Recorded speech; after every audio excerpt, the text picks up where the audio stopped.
Hello everyone. Good. We'll come back to the last lecture that we have made a couple of weeks ago. So I'm gonna start with the apoptosis. So as we talked that there's many causes of cell death, necrosis, autophagy, or also the apoptosis. But right now we are focusing on the apoptosis. As you may see in these pictures, that we have some kind of the causeway dependent and the causeway independent pathway. So these figures I get it from the publication The Trends in Neuroscience. They said about the program cell death that involving in neurodegeneration, but I think it's quite important for us to understand this. So when we look at the first part, the classical apoptosis, we may know that is caused by the signal with the death receptors that can trigger the caspase 8 or via the cytochrome Cs, and then it can work with the path1 to activate the caspase 9. So either caspase 8 or caspase 9 will activate and cause the forming of the caspase 3, 6, and 7 decaders to be the execution molecules. And if you move to the nucleus, and it can digest the DNA to cause DNA fragmentations, and will lead to the process of apoptosis. But when we look at the right side, which is caspase independent, there are two separate pathway. The apoptosis like program cell death or necrosis like program cell death. So two pathways that are quite different. For the apoptosis like PCD, so the mitochondria will release some the factors, and then it goes into the nucleus, and then it will cut the DNA to cause DNA fragmentation, but it will be the large scale of DNA fragmentations. But when we look at the necrosis like PCD, it might caused by the autophagy program cell death that will activate the receptors and cause the activation of the RAS, and it will cause the formation of lysosomes plus the cytoplasmic vesicles. They get fused together and it causes the lysis of the organelles, and then sometimes it will move into the nucleus to cause DNA fragmentation in the form of the lumpy DNA fragmentation, which is different from these two way of cell death. Or sometimes it will trigger with the apoptosis by the IGF-IR. And sometimes it will cause the vacuole formation or working via the MAP kinase. These methods will cause the lumpy DNA fragmentation, which lead to the cell death. Here you will see that we have different types of cell death. You will see necrosis and apoptosis. When we see the necrosis, this is thing that we don't want it, because it will destroy the cells and cause leaking of the lysosomes, and cause a lot of bad consequences. Anyway, in necrosis, the cells start swelling, and then sometimes it still not reach the point that we call the point of no return. So cell can be reversed to normal cells, but when it crosses the point of no return, it's gonna go into the necrosis pathway irreversibly. So it means that they're gonna die by the necrosis pathway just birthing and die out. But when we look at the apoptosis, this is quite some kind of very organized. So the cell get condensed and get fragmented, and then we got the apoptotic bodies around the areas of the cells. And when we look more, we were gonna see something like the cell gonna shrink, we have the chromatin condensations. We see very dark dot of the nucleus because the chromatin got condensed, and the cell got a budding, and then we will have a lot of the apoptotic bodies, and then it will be destroyed or phagocytized by maybe white blood cells or immune cells, and here's no strong immune inflammation in this area. But we look at necrosis. The cells just get swelling, and then they gonna burst or leak, cause bubbling of the cell membrane. So here is the outcome of the cell necrosis. Cell become die, and then it will cause a lot of the consequence inflammations. This is not a good way of the cell dying. Anyway, in terms of research, we really want to detect whether the cells they are healthy or still viable or not, or they undergone the process of cell death or maybe apoptosis. The most popular way or most popular method to detect the programmed cell death or apoptosis, I think it is the staining with the annexin and the PI staining.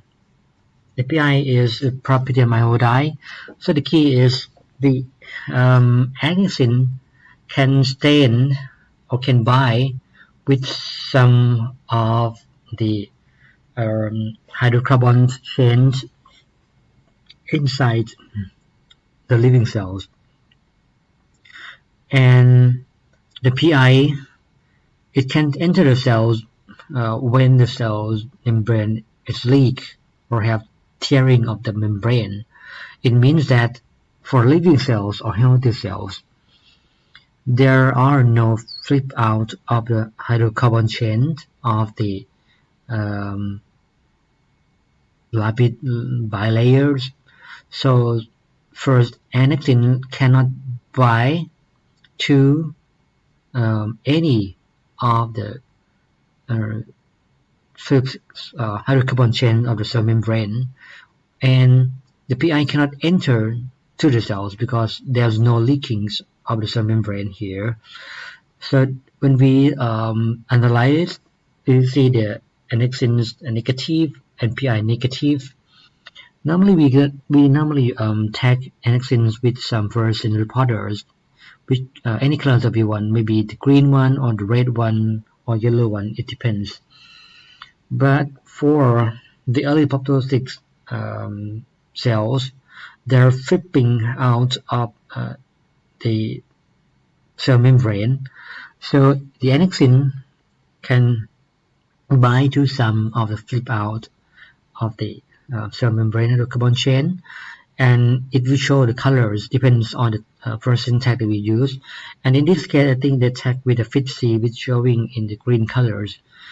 Here, the early apoptotic cells, there are no leaking or tearing of the cell membrane, so it will be PI negative, but the annexin 5 positive because it starts flipping out of the cell membrane, but no leakage. And the late apoptosis, so we will have double positive for annexin 5 and PI because annexin 5 can bind to the flip out hydrocarbon chain, and also the PI can get into the cells because there are a lot of leakage of the cells, so this late apoptotic cells. And when we want to analyze by counting the cells, we usually use the flow cytometry, and here is the example of the result. So this axis, the x-axis, they detect the annexin FIT-C. The more fluorescence here is the more annexin staining, and the y-axis is the PI staining. So when we separate into 4 quarters, we will have the most left side and the most bottom. Here they are the living cells or healthy cells because they are very poor or staining with their PI and the annexins 5-5C. But here in this part we have very high intensity of the 5C, so it means that this area, the cells, they are in the state of early apoptosis. And here we have some part of the cells have double positive staining for 5C and PI. It means that they undergone the late apoptosis of the cells. Sometimes we're gonna see some PI staining only. Sometimes it might be this cell debris that the PI can get into the cell or stain with the cell debris. And when we want to study it, we might compare into different or three different groups by comparing with the control one and the treatment one. So you see that the difference between the populations for the living cells and the early and late apoptotic cells, as you may see in here. So by analyzing with the flow cytometry, we're gonna know the percentage of the cells that are very healthy or starting to get apoptosis and undergone late apoptosis during the treatment. Or if we want more pictures here, we gonna use the fluorescent microscope to detect the signals. So you see that you can compare between control. The color stain with the DAPI, you may see the cells without any green or red colors. It means that they are very healthy. But upon the treatment, you may see that some cells, they have the green colors around it. So these populations, they are the early apoptosis because they have only the green one, because they are flipping off of the cell membrane. So annexin 5 can be binding to the flipped off cell membrane, and then with the 5C tag, so they are showing the green colors here. But here, double positive or the red positive cells, so they are positive stained with the PI. It means that they are in the state of late apoptosis. We have quite many other ways to detect cell apoptosis.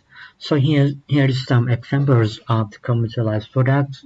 This is Incucyte caspase-3-7 detections kit. So here they use the concept of when the apoptosis occurs, the caspase-3-7 complex, they can active, and then they can cleavage some substrate. So they decide the dye colors. In this part, they're gonna call it Incucyte caspase-3-7 green reagent. So these dyes, they have the DNA binding site, and it can be diffused into the nucleus. So during the process that cells are healthy or not going to have any apoptosis, the caspase-3-7 is inactive. So there are no any cleavage of this dye.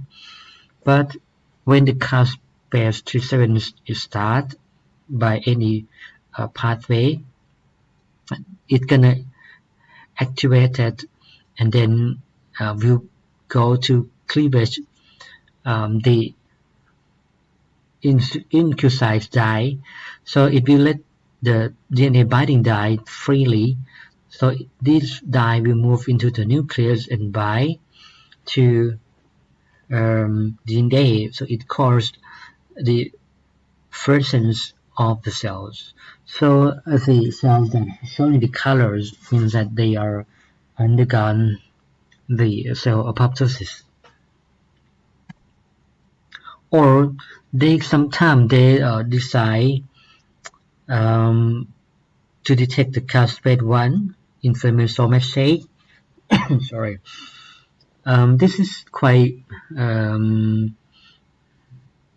good to detect the active caspase-1 because they decide some substrate that tag with the luciferase molecules, and when the caspase-1 is active, they're gonna go and cleavage this dye, let the luciferase substrate here free from the complex, and then it can go and then got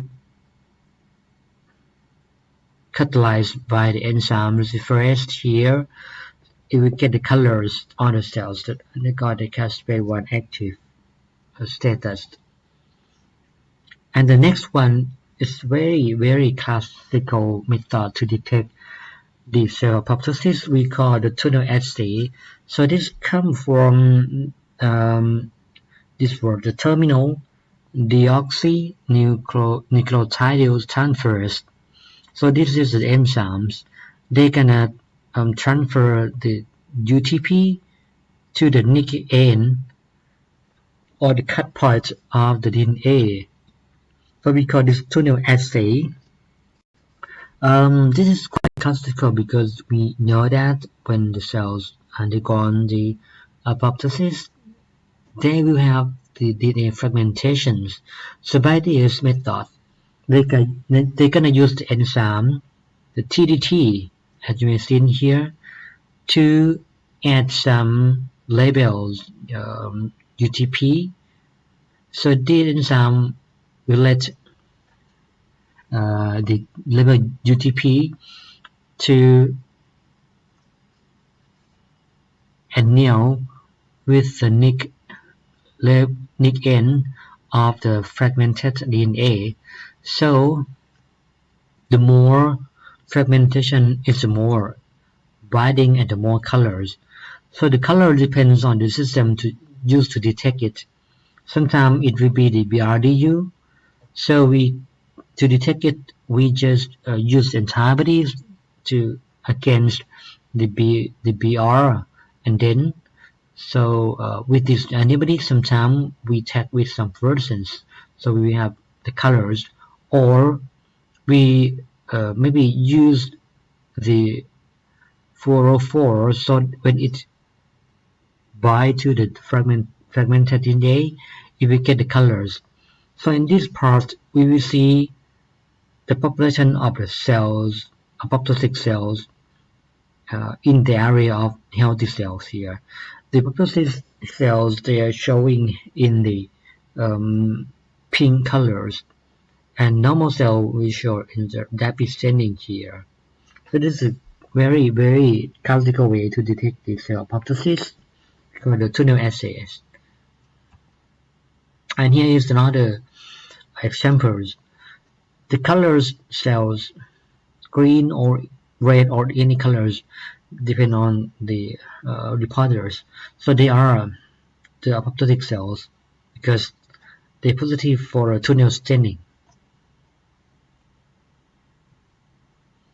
Sometimes we can use double staining to detect the cell apoptosis, because like when we compare with the PI and the HERT 42, so we can be able to separate the cell into maybe 3 or 4 populations: healthy cells, apoptotic cells, or necrotic cells.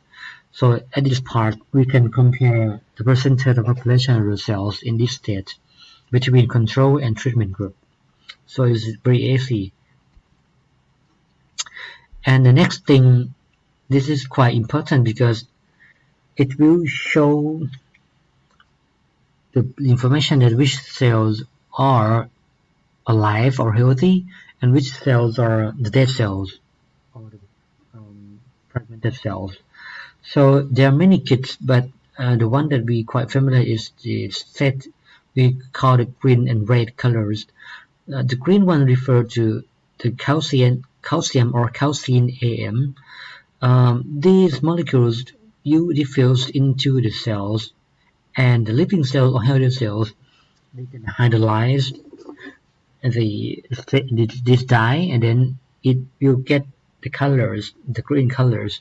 Showing the green color shows mean that cells are healthy and living. But in the red colors, it's the PI cell, PI colors.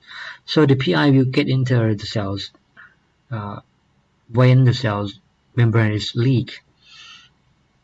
It means that when we stain the cells, and so actually when we want to stain, it's very easy. We just drop the stain solutions to the culture medium within the cells, and then just incubate maybe 5 or 10 minutes.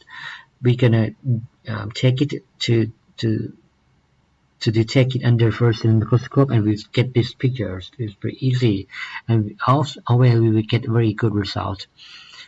So you may notice that in the control group there's a lot of green colors, right? So when we mask the cells to see in the same layers of the cells, the red one showing the cells that they are dead because they stand it with the PI. They have the leakage membrane here, but the green ones are healthy. And then upon the treatment with some molecules, so you will see the changing of the population comparing with the control. When we do as a mask here, so you see that a lot of dying cells. So it's showing that okay, there are some factors that cause the cells dead, and we even can know the percentage of the cells or number of cells between living and dead cells by just trypsinate them and then analyze them by the flow cytometry. And we normally use these to detect the toxicity or the efficiencies for cells. In these examples, we have the set of living cells or dead cells. So we'll look at the red line, which is the treatment of the cell with the staurosporin here. The red one shows percent of living cells, which is converse to the orange one, which is the dead cells. You will see that when treatment with the cells with the staurosporin, the more concentration is the more number of dead cell. You may see here it increased, and at this point number of the living cells start dropping here, and then this is the cross point, and then most of the cells die out here. The same way as the percentage of dead cells is increased in plateaus because most of the cells die already. When we look at the green one, which is the treatment with mitomycin,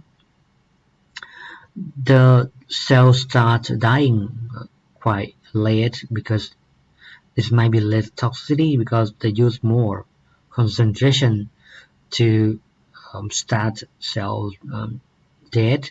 And the same way, the blue line show the percent of dead cells. It increased at the same